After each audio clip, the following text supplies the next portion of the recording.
অসংখ্য বছর ধরে একটি গোপন সত্য লুকিয়েছিল। অনেকে খুঁজেছে, কিন্তু কেউ সত্যিকারের কি তা বুঝতে পারেনি।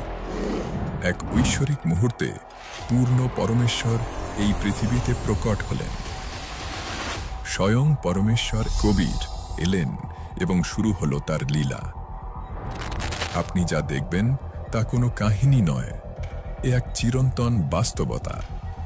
প্রস্তুত হন, কারণ এখন শুরু হচ্ছে সেই দিব্য ঘটনা যা সেদিন ঘটেছিল।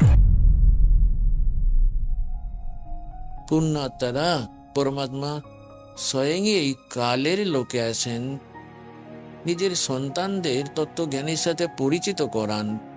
দাসের মধ্যে ওই পূর্ণ পরমাত্মা কবির দেবের শক্তি কাজ করছে। আপনাদের সকল পুণ্যাত্মাকে কালের জাল থেকে মুক্ত করার জন্য পরমাত্মা